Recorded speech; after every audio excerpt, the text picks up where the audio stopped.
So let's zoom out a little bit and look at some of the vocabulary that we can attach to what we've actually been doing here and learn a little bit more about the kinds of statements that we can make in a program.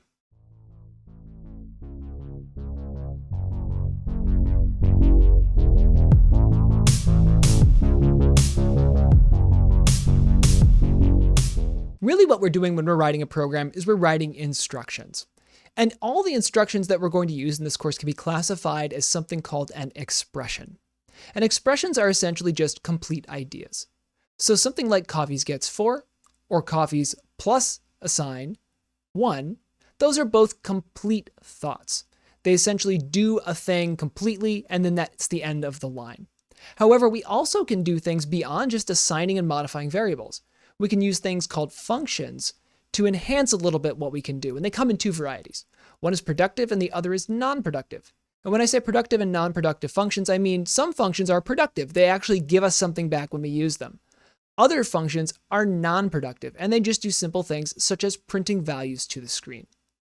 So for our coffees example, one of the things that we can do is we can actually check the value of coffees at any given time. Because if we're just using it as a variable, unless we are very on top of what the value actually is, eventually in our program, we may forget, or it may just become a little too hard to actually calculate it.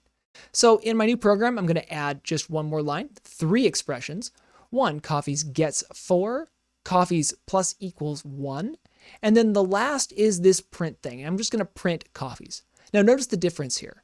I put the variable name inside the print function.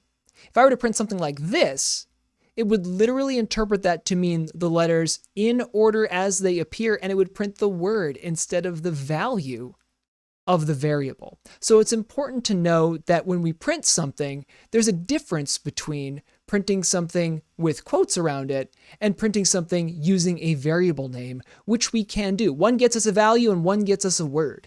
And depending on what we want, one might be more correct than the other, but in the terms of my program here, I'm going to accept that printing the variable value is what I really want, because again, I might have lost track of what the actual value of coffees was. All right, so I've decided to be just a little bit more transparent about my coffee drinking habits.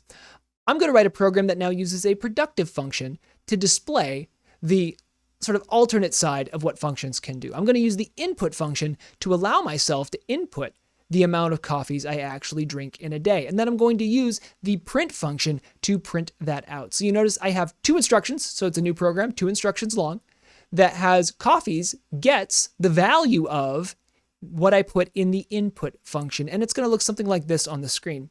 And then I'll type into it a 4 because I'm being honest. And then I'm going to print that value so that I can report back to myself what I entered there. In practice, this is essentially all a Python program is. Now, of course, it gets much more complicated than that, but we're going to save that for later in the semester. We're really just working kind of with the basics here. So we have a new vocabulary word that we can attach to any kind of work we're doing with an instruction. It's always an expression, but it can be something that stores a value.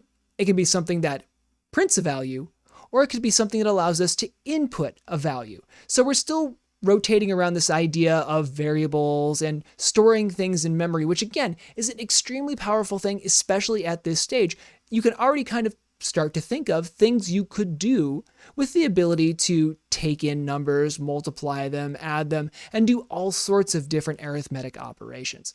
In the next video, we're going to talk a little bit more about a complication that I present in this video but don't really talk about, and that has to do with something called data types.